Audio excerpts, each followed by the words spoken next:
Kəbə, İslamın ən müqəddəs məkanı, müsəlmanların qibləsidir. Yer üzündə ilk inşa olunan ibadətgah da məhz Kəbə olub. Qur'an-ı Kərimin Ali İmran surəsinin 96-cı ayəsində bu barədə belə buyurulur. Həqiqətən insanlar üçün ilk bina olunan ev, Bəkkədə olan mübarək və aləmlər üçün doğru yol göstərən Kəbədir.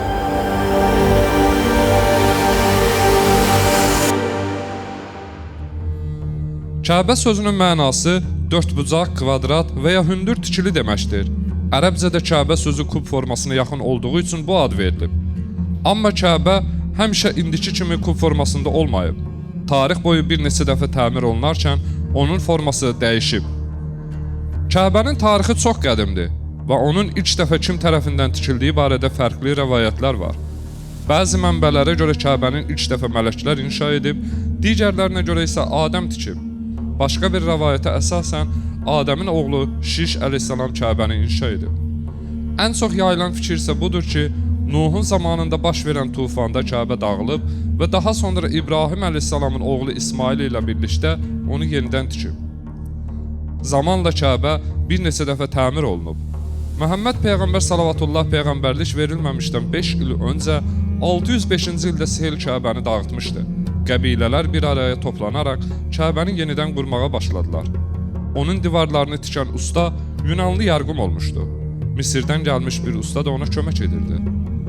Peyğəmbərimiz salavatullah 35 yaşında olarkən Kəbənin divarları yenidən düzəldildi. Tarix boyu Kəbə bir neçə dəfə dağıdılıb və yenidən inşa edilib.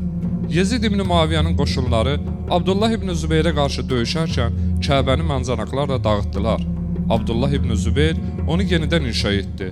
Kəbə daha geniş formada tikilməklə Hicri İsmail də tikiliyə əlavə edildi. Lakin Əməvi xəlifəsi Əbdülməlik bin Mərvan Kəbədə edilən dəyişiklikləri ləğv edərək əvvəlki formasına qaytardı. Abbasilər dövründə Kəbə və Məscidül-Həram bir neçə dəfə genişləndirildi və bərpa edildi.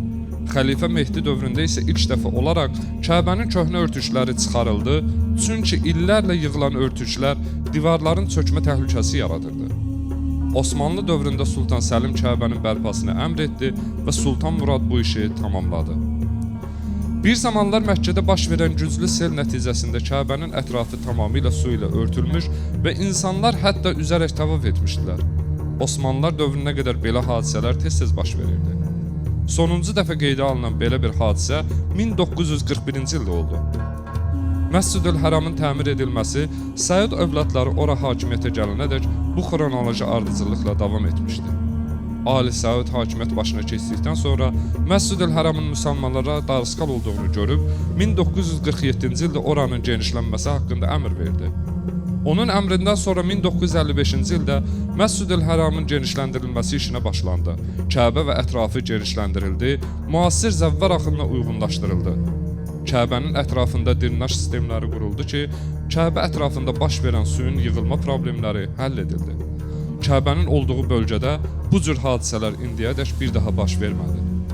Bugünkü Kəbə həm qədim tarixini qoruyur, həm də milyonlarla müsəlman üçün rahat ibadət məkanı kimi qalır. O, bəşəriyyətin ilk ibadət ocaqlarından biri kimi müqəddəsliyini qorumağa davam edir. Hər il milyonlarla müsəlman həcc və ümrə ziyarəti üçün Kəbəyə axın edir. Onlar Kəbəni 7 dəfə dövrə vuraraq Allah qarşısında itaət və sədaqətlərini bildirirlər.